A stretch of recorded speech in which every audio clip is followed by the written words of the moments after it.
Hey guys, Sebastian from Madrigal here. Long time no video. I've been doing mostly live streams on YouTube lately. In particular concentrating on the driving AI system for Traction Point, the game you're looking at right now. But I know live streams aren't for everyone. Perhaps you want your videos to be a bit more coherent, a bit more planned for in advance. A bit shorter, perhaps. And if that's you, then this video is for you, because today we'll do a little bit of a status update, status check on what I've been working on lately. And don't worry, I won't turn this channel into a live stream only channel. There'll be plenty of traditional videos later on. But today we'll look at Traction Point's driving AI system.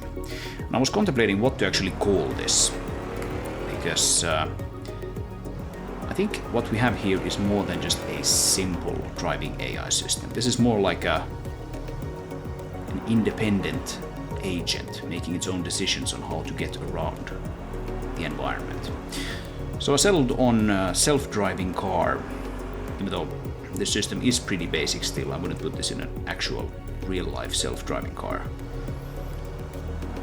But it's working well enough that it's actually really fun to play around with and see the AIs doing their thing, getting around the place. Still, they occasionally make some bad mistakes, make some bad decisions. Some of those will have to be fixed, some perhaps not. Still a game after all. We'll see. Anyway, let's have a look at what we have. If you have seen any of my previous videos, you'll no doubt seen AI agents driving around the place. We've had that for quite some time. The problem has been that they've been really quite bad at it. And now they're better. Let's just say. The feature or system that has really allowed me to improve the driving AI is this radio system that we put in, which you can see there on the right. We have a radio menu with some contacts. You can have any number of contacts. Currently we have just one, Scout in Shed, which is unsurprisingly that car over there inside the wreck of a shed there. Obviously a development name, but still. Using this radio system you can select a contact from the list. You get some sort of acknowledgement. Currently it's just a narrator because we don't really have any character assigned to that vehicle. And then you can issue orders or send radio messages to them. And again, we have just one, move here, but we'll have more in the final game. But move here is complicated enough that I've concentrated on that for now. Unsurprisingly, it asks the radio contact to come to you. So if you click this, you can see there's I'm going to back away a little bit. There's a debug sphere there. The system essentially finds a place on the navmesh to put the target. We can see here if we turn on the navmesh drawing, we have some dynamic navmesh obstacles here cut out around these vehicles, which just means that agents will try to drive around vehicles as they are moving. If you drive fast enough, the obstacle goes away because there's really no reason to tessellate an obstacle for a fast-moving target like this. But if we come to a stop or drive slowly, it will reappear. And when we ask the other car to move there, you will see that the position ends up being right on the border of one of those obstacles. But it's somewhat random still, and probably in the final game the come to me will somehow have to select a target in a more intelligent way, shall we say. Here we can see this hard-working agent here showing off his best side by doing reverse turns and all of that. It's kind of nice.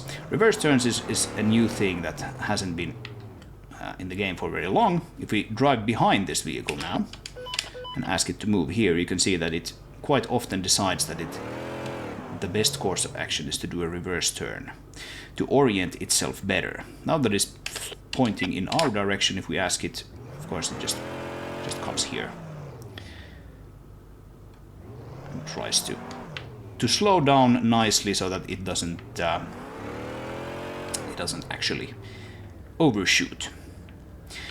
Now there is dynamic object avoidance.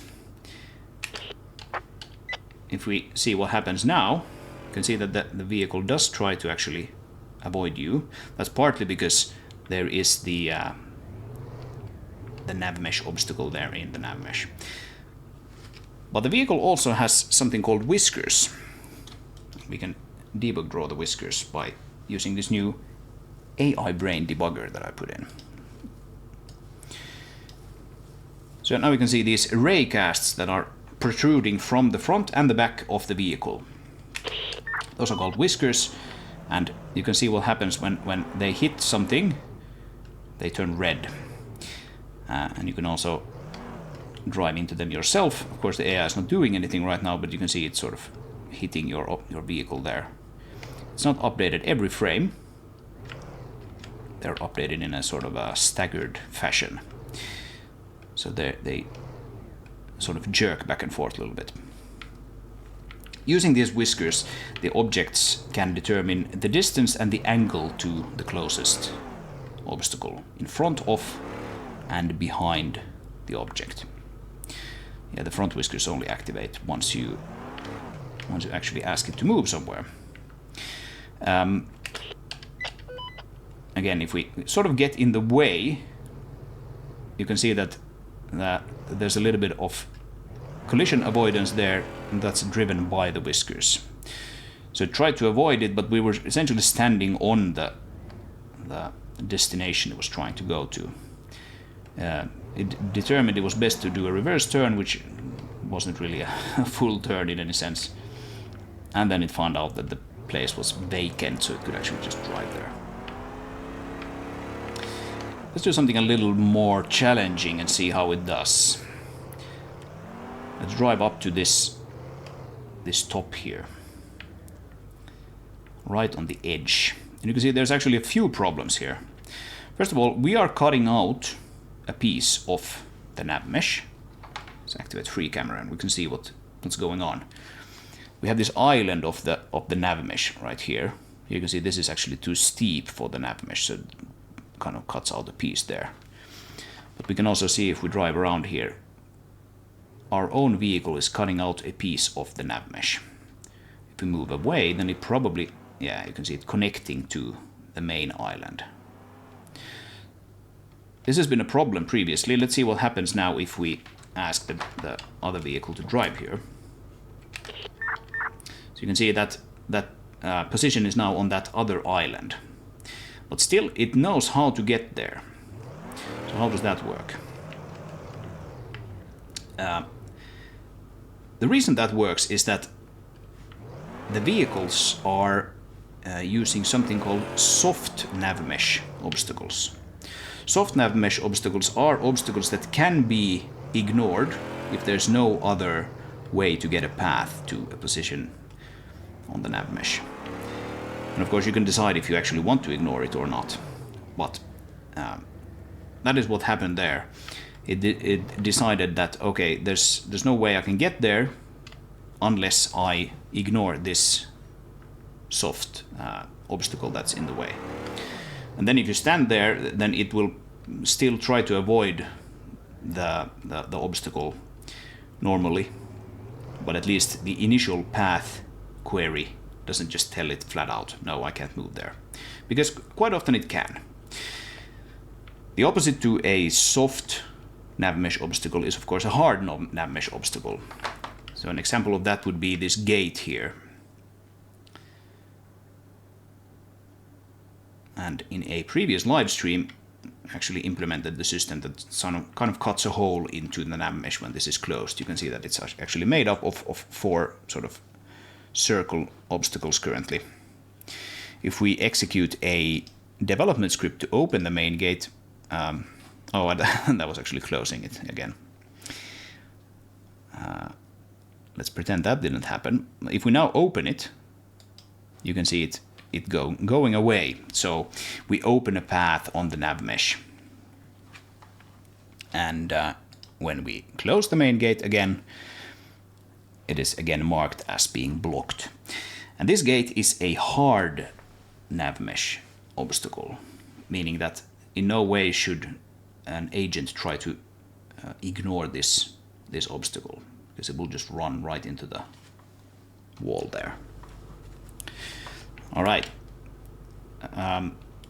Other than this island issue being a problem or slightly challenging, we also have the fact that this is now sitting right on the edge there. Let's see if we can actually get it to move safely off that place. Come here. And you can see that it actually handles it quite well. It tries to end its reverse turns as quickly as it can in many cases. Not all of them necessarily, but in most cases. So handles things pretty well. So that's basically the way a scout can now be ordered around the place quite well, as you can see. There's still some cases where it can get a little stuck, especially if you order it sort of in between some of these trees here, for example. It can take a few reverse turns for it to sort of untangle itself occasionally from there. Here we have an example of a slightly longer path. Quite often everything is just a-okay.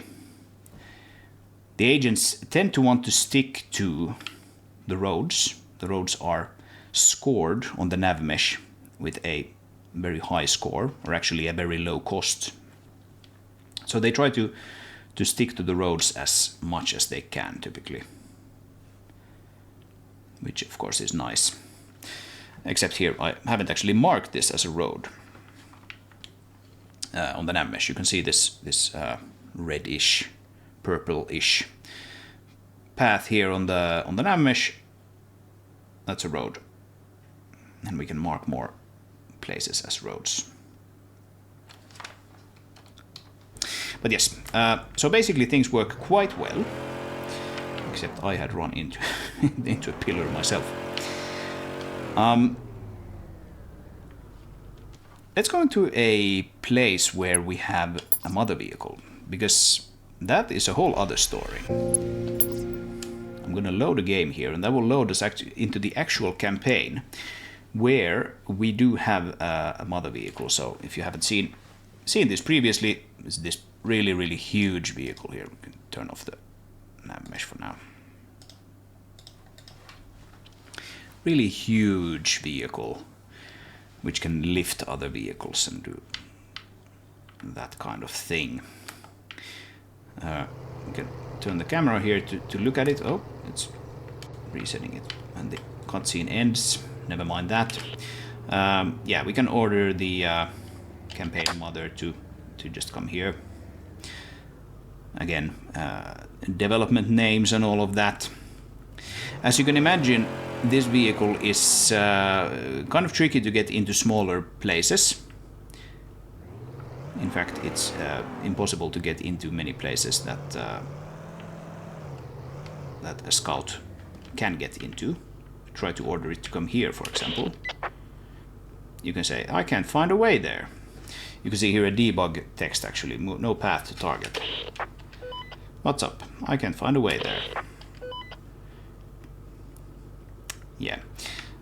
So it does know that, okay, I can't actually fit into that place.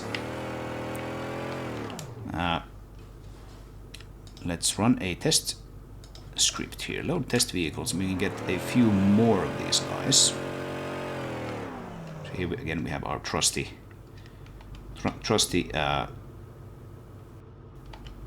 scout in shed. So scout in shed, scout on slope, and then the campaign mother. So scout on slope is all the way over there in the beginning of the level. We can order it to come here just fine. Sure thing. And it should arrive shortly. Okay, scout in shed can come out. Maybe... I was thinking maybe don't stand in the way, but actually, yeah, maybe it should stand in the way. Hey! There's an issue with which we can immediately see here. The mother vehicle doesn't actually have a navmesh obstacle component. Yeah. So that means that this vehicle here is like, what? What is happening? There's something in the way. Yeah, that's just because I haven't actually put a navmesh obstacle component onto the mother vehicle yet. So that's silly. Let's help this poor guy out and just drive the mother vehicle off the road a little bit. Yeah, there we go. Sorry about that, scout on slope. Now, obviously, that would never happen in the game because this vehicle would have a navmesh component on it, but it currently doesn't. And I think that the whiskers actually perhaps go under that vehicle currently. We can debug our own AI brain here, because the whiskers are kind of not necessarily set out to handle a vehicle of the mother vehicle's proportions all that well. So some things need to be fixed still. And of course, if we debug the mother vehicle itself, you can see that its whiskers are just completely wrong. They're just sitting there in the middle of the vehicle, not hitting anything ever. So yeah, still some things to do. Let's see if that scout actually managed to get into the shed.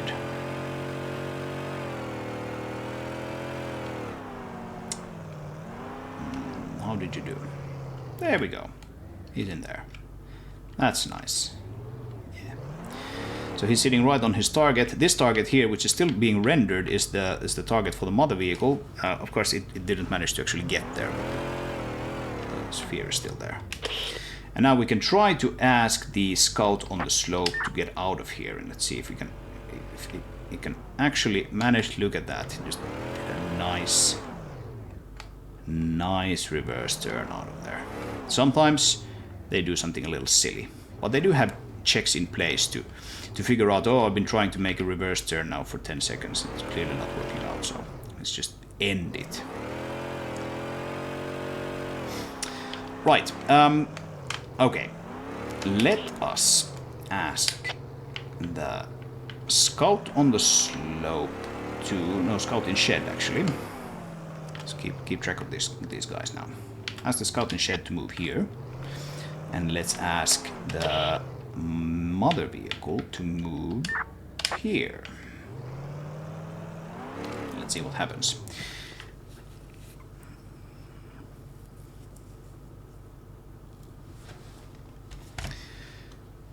And we can enable the debuggers for these guys. I'm not really going to look at those windows all that much. I mean, we can see a bunch of information here about what is going on internally if we want to debug something. But crucially, you can see the so-called drive line being drawn there. So essentially like the path that the vehicle is planning to take to reach a certain point, right? And actually I can probably turn off the navmesh like so. It's actually quite heavy because it just draws the whole thing with debug drawing functionality. Now you can see that this is kind of low here. The mother vehicle really can't even fit under there. And this guy, this scout on the other hand, can fit there just fine, so no problem. If we ask the scout in the shed to come here, you can see that, okay, it just takes a very, very straight path there. The mother vehicle, on the other hand, if we ask it to come here, it actually goes down there to figure out a path where it fits for sure. And just like I said before, these guys really like driving on the road, so they try to stick to the road as much as they can. And the turning radius for this guy is just absolutely enormous, of course. Now the way it does this is actually the mother vehicle has its own navmesh, because the agent radius which is specified when you're building a navmesh, is just, I think it's like 10 times larger than for the scout vehicle. So it just quite simply needs another navmesh where most of the tight places are quite simply not accessible. And that is how you can get Scout in the Shed to just drive right here under the monorail, but the mother vehicle taking the long way.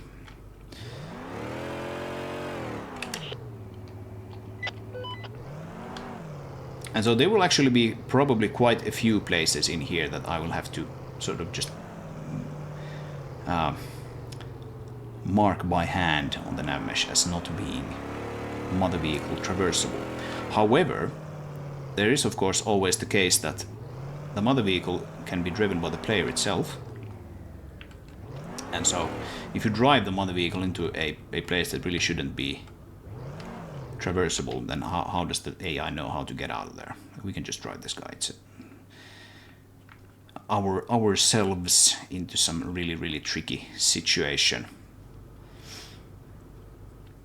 And then switch to another vehicle and then ask the mother vehicle, hey, follow us. And they will go like, no. No, that won't be possible. Let's maybe end this video with one such thing. Let's lift one of these guys up onto the mother vehicle. I will shut these debuggers down for now. Right, so we switch vehicle control to the cargo crane. Allows us to lift things with this crane thingy here. Of course, the mother vehicle is still very much just a blockout vehicle. I really need to spend some time reasonably soon designing this properly from a visual perspective and even design perspective. Right, so we will just lift this guy up onto ourselves.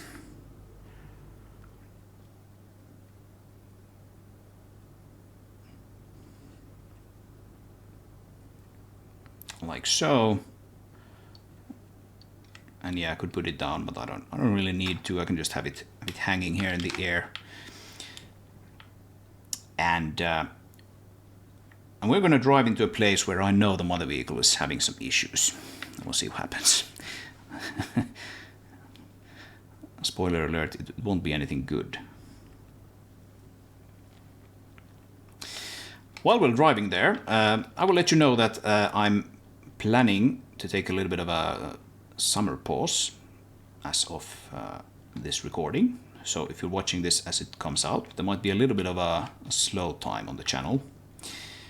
And I'll be back in about a month probably with some more hopefully cool game dev videos and content for you. Not of course to forget about the upcoming demo of Traction Point, which I'm working very hard to get out to you folks. And this AI business is definitely a part of that whole thing. Right, so now we can just let go of that thing there. I'm just gonna take this cable back up. It doesn't get tangled or anything like that. Right, so let's switch to this vehicle now.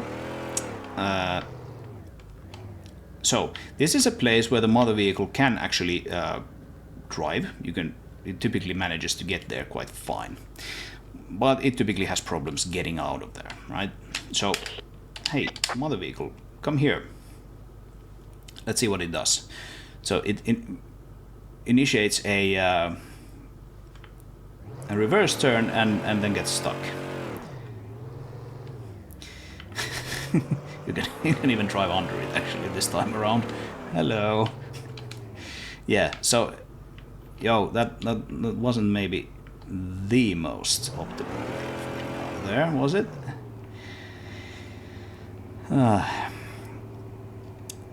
Anyway, as you can see, there's still some issues with this.